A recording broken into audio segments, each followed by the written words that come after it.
이제 다윗이 드디어 왕이 되죠. 이제 왕이 되지만 참 오랜 세월을 기다리고 완전한 왕이 되지는 못하고 유다의 왕이 되는 것을 보게 됩니다.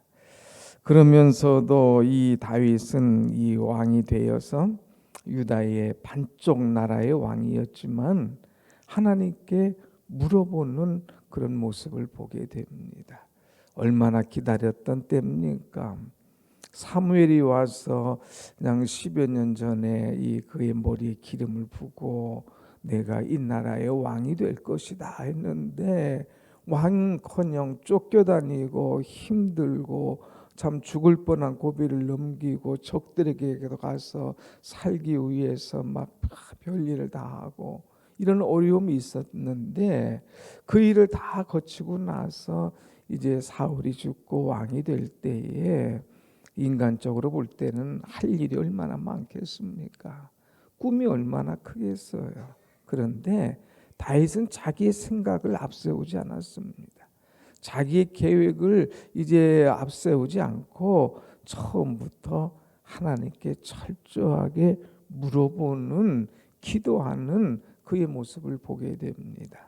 다시 한번 우리가 1절 말씀을 보겠습니다. 1절 시작. 그 후에 다윗이 여호와께 여쭈아라되 내가 유다 성읍으로 올라가리까? 여호와께서 이르시되 올라가라. 다윗이 아뢰되 어디로 가리까? 이르시되 헤브론으로 올라가라. 네. 자, 다윗이 묻습니다. 하나님, 제가 어찌할까요?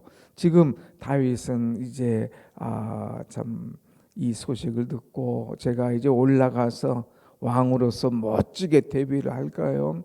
하나님, 그렇다면 어디로 갈까요? 합니다. 근데 하나님께서 올라가라. 올라가도 좋아. 그런데 어디로 갈까요?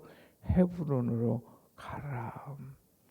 물어보기 전이라면, 아니 인간적으로 보면 뭐 물어볼 것도 뭐 있어요. 바로 이 수도 이 예루살렘으로 딱 가면 되죠.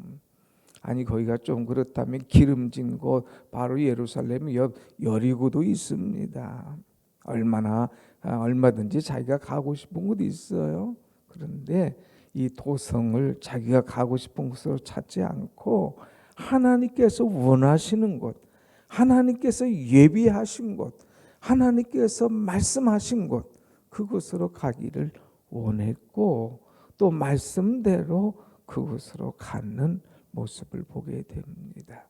하나님께서 원하시는 것을 물어보는 사람, 하나님께 물어보고 응답을 받는 사람, 또 응답해 주신 대로 움직이는 사람이었다고 하는 거예요. 우리는 어떤 때 보면 답을 다 정해놓고 물어볼 때가 있어요. 나는 예루살렘으로 가길 원해. 나는 큰 데로 가길 원해. 나는 안전한 곳으로 가길 원해. 그 하나님 속으로는 어디로 갈까요? 물어봐요. 근데 진짜는 내 속으로는 예루살렘이야. 근데 하나님은 헤브론, 저 산이야. 아주 그때는 뭐 헤브론이 아직 그 정착이 안 된 야산, 돌이 많은 그런 곳이거든요. 그럴 때에 하나님께서 헤브론으로 가라. 그럴 때에 다윗은 그대로 말씀대로 순종하는 것. 하나님께서 왜 헤브론으로 가라고 하셨을까? 그 뜻이 있을 것이다. 그리고 그대로 순종하는 이 모습이 참 귀한 것입니다. 하나님 이제 이 다음으로 쭉 계속 나오지만 하나님께 너무 많은 은혜를 받은 거예요. 너무나 많은 사랑을 받은 거예요. 너무나 많은 축복을 받은 거예요. 그래서 하나님, 제가 이런 은혜를 주셨는데 제가 하나님 앞에 성전을 지어서 드리길 원합니다 하고 얘기할 때에 하나님께서 고맙다. 근데 너는 아니다. 딱 했을 때에 인간적으로 얼마나 섭섭하겠어요? 그래도 하나님께서 내 아들을 통해서 이룰 것이다 할 때에 거기에 한마디 반박하지 않고 예 하면서 오히려 성전 지을 제목들을 준비하고 아들에게 다 그것을 모든 것을 넘기는 그 마음. 물어볼 뿐만 아니라 하나님의 응답하심에 예스할 줄 아는 그런 신앙인이었다고 하는 것이죠. 여러분, 하나님께 물어보세요. 내 뜻과 하나님의 뜻, 내 생각과 하나님의 생각이 다를 것이 있다고 하는 거예요. 다르다 할지라도 하나님의 말씀에 순종하고 나갈 때에 그 속에 하나님의 역사와 간섭과 도우심이 분명히 있는 줄로 믿습니다. 아멘. 그래서 이제 그들은 갔습니다. 하나님께서 헤브론으로 가라 그러니까 다윗이 자기의 이제 식솔들을 데리고 자기의 부인들을 데리고 올라가지요. 그래서 3절 보면 자기와 함께한 주동자들 그의 가족들을 다윗이 다 데리고 올라가서 헤브론 각 성읍에 살게 하니라 그랬어요.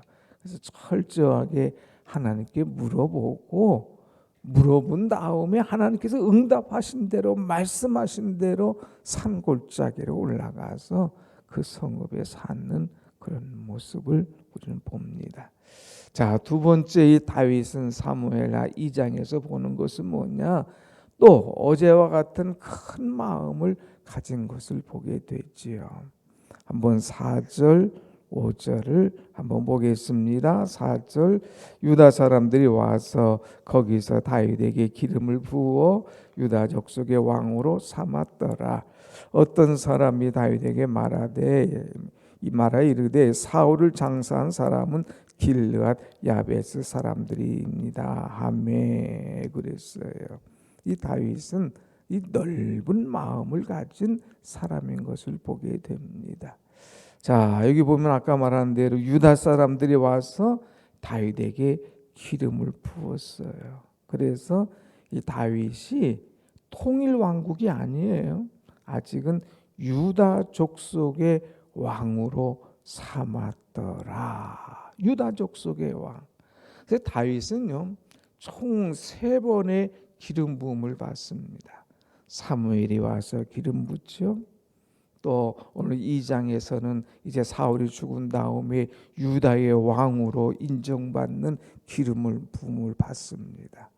그 다음에 5장에 넘어가서 보면 그때야 이제 이스라엘을 다 정복하고 싸움이 끝나고 평화 통일을 이룬 다음에 통일 왕국으로서의 왕으로 기름 부음을 받는 것을 보게 됩니다. 참 얼마나 많은 시간이 지나갑니까? 그러나 다윗은 서두르지 않았어요.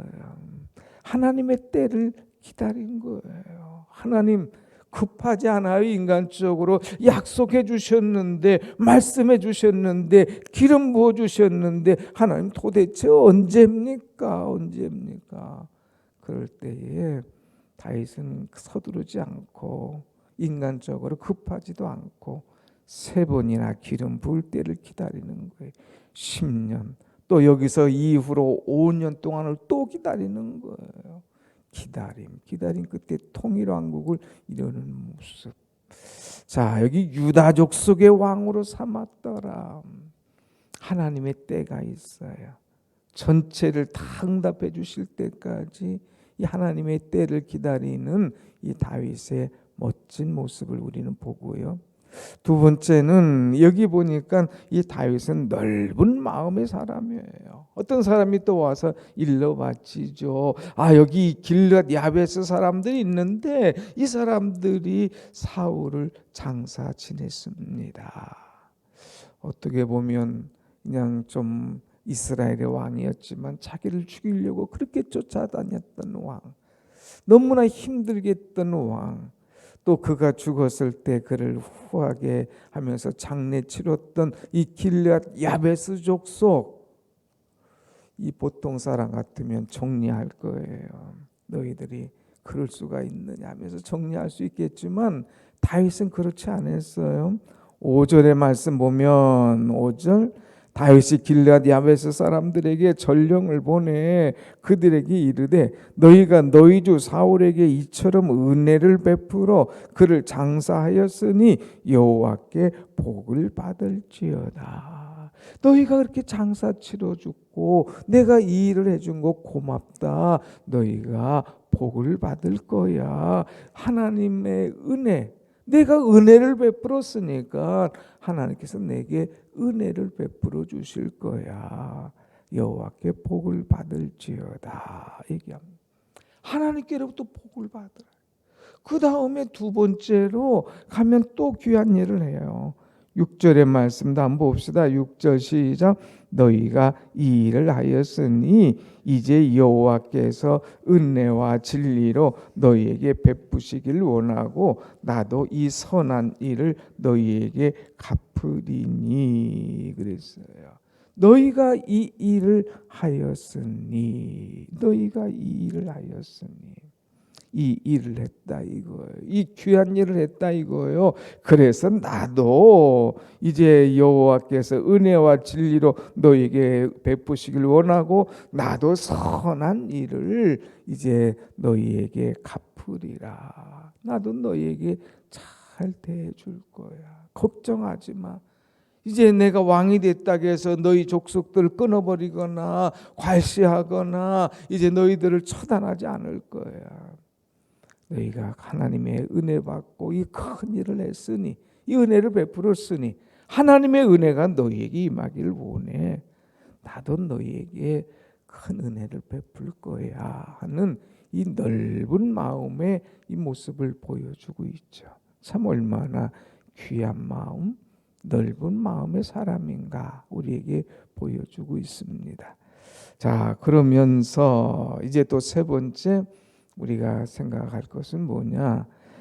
참 인내하는 끝까지 기다리는 이 다윗의 모습을 또 볼 수가 있습니다.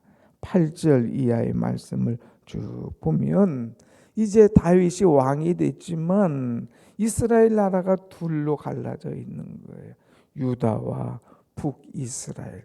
남쪽의 유다는 이제 다윗이 왕이 돼서 딱 다스리는데 북쪽에 이런 이스라엘 사람들은 아직도 사울의 부하가 나라를 다스리는 거예요. 사울이 죽었을 때에 사울의 아들 이스보셋을 왕으로 세우는데 이건 껍데기예요. 허수아비예요. 실제는 누구냐? 8절 보면 사울의 군사령관 넬의 아들 아브넬이 이미 사울의 아들 이스보셋을 데리고 마하나임으로 가서 이제 유다의 왕이 다윗이 됐다는 소식을 듣고 황복하고 사울의 군대가 다 들어왔느냐? 아닌 거예요. 이스보셋을 왕으로 딱 세우고 군대 장관의 아들 아브넬이 그 뒤를 다 조종하면서 자기가 왕 노릇하는 거예요. 이 맛 괜찮거든요. 이 이스보셋을 내세워서 호령하면 다 듣거든요. 그 재미로 그 왕권을 내려놓지 않고 그대로 지나가고 있습니다. 자, 이 세월을 얼만큼 지냈느냐?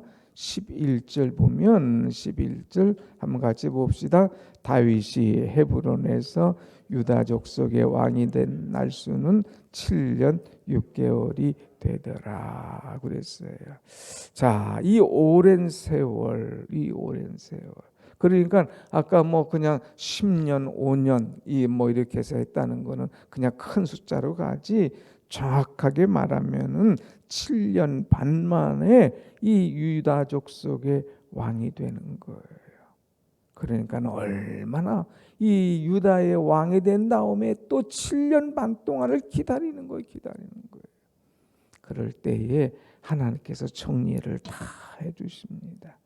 자기는 헤브론에 가서 이제 모든 걸 정리하며 다 기다릴 때에 이제 하나님께서 정리하셔서 이제 이스라엘 여기에 이 아스넬 이 모든 것들 다 정리하고 깨끗하게 통일 왕국을 세우시는 모습입니다. 그래서 2장 끝에 가고 3장 우리가 1절에 보면 사울의 집은 점점 약해져 가고 쪼그라들어 가고요. 다윗의 집은 점점 강해지면서 이 힘이 강해지니까 이쪽은 어쩔 수 없이 항복하고 또 이제 이들과 스스로 막 서로 싸우고 막 정리하면서 이쪽 세력은 완전히 끝이 나는 그런 모습을 보게 되지요. 말씀을 정리합니다. 하나님의 때를 기다리는 다윗. 하나님의 타이밍은 분명하다 이거예요. 우리의 시간과 조금 다를 수가 있어요. 그러나 하나님은 때를 기다리게 하면서 가장 좋은 것, 가장 좋은 방법으로 가장 좋은 이 축복을 허락하시는 하나님이시다는 거예요. 여러분 좀 급합니까? 빨리 좀 이렇게 좀 해줬으면 하는 것 있나요? 하나님께 한 번 더 물어보세요. 급해도 자꾸 인간적으로 앞서가지 말고 엎드리세요.